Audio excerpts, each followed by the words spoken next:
Hello everyone and welcome to my little corner of the internet. My name's Michael and I'm bitten by radioactive book. Today is Wednesday and that means Top 5 Wednesday on my channel, and this week's topic is Top 5 Futuristic Books. Top 5 Wednesday was created by Ginger Reads Laney, and I leave the information to her channel and the associated Goodreads group in the description box down below.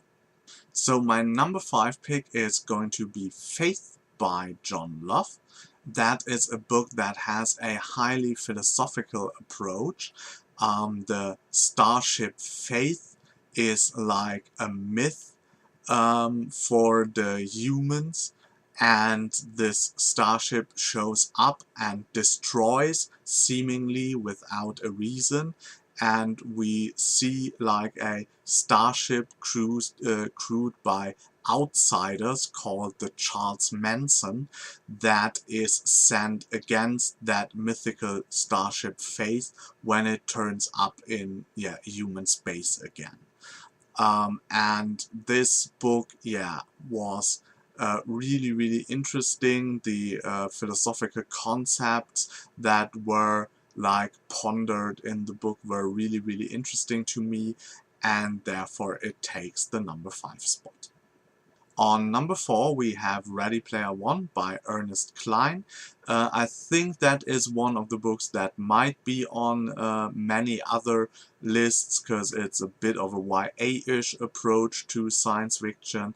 I really enjoyed this one. It has a lot of references to the 80s in there, but I think if you're a regular booktube watcher, you already know what the book is about, so I don't need to tell you again.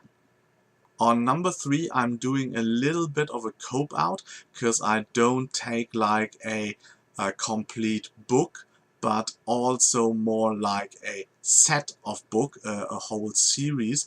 It is a shared world, and it's the world of Shadowrun. And Shadowrun has this very interesting like world building approach because it is a combination of science fiction and fantasy. Because on the one hand the world really evolved in everything to do with like the internet, cybernetic technology, technology on in its own, and there's also a lot of interesting like sociological world building, because the way that communities function are a bit different. Companies get more and more power, and basically companies become like their own kind of state. Not really, but yeah, it seems a bit like that. So mostly you work for your company, and you live on the compound of the company in your own called arcology, and most of those companies have their own military as well. So we have this point of approach, but on the other hand we also see like a return of magic and mythology in the world, because with an event magic returns to the world, and a small amount of the population actually turns into like magical races like elves, dwarves, orcs and trolls. And so we have this blend of cyberpunk on the one hand, but also magic and mythology on the other hand, and that kind of world is just really fascinating.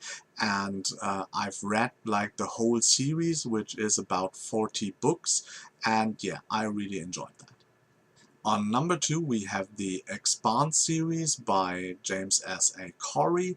This is a kind of near-future space opera setting with its focus on, I think, humanity, and not only humanity as all of the humans, but humanity as a concept.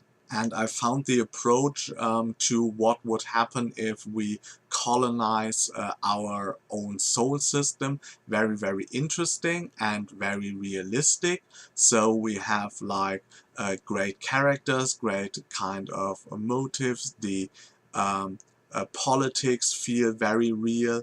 And if you have not seen it, this is going to be a TV show on Sci-Fi. later this year, and the first trailer of the series is available. So if you want to get a little feel of the series, type in The Expanse and trailer maybe, and you're able to watch how the books maybe feel like, and have the opportunity to check them out before this comes a new big thing. And on number 1 we have Old Man's War by John Scalzi. Yeah, this is a very interesting approach to the future, because in this series the humans that live on Earth are told like next to nothing about actually the existence of many other spacefaring races and aliens. The humans only know, yeah, there is something out there, but the Earth Defense Forces are the only ones that are actually in space. And to join up, you have to be past 75 years old, and then you can get to space to fight. That seems like very strange, but how this actually works is something for the reader in the book to find out.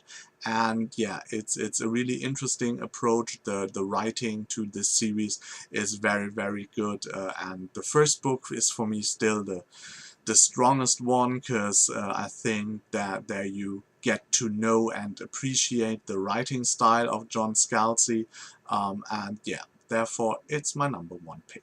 So that's it for this week's Top 5 Wednesday. I hope you enjoyed this video. If you did, please hit the like button. If you want to see more of me, subscribe to my channel. If you want to know what's coming up on my channel, please look inside the description box. There's a little segment there called On the Horizon. I wish you a good day and hope you get bitten by a really good book too. Bye.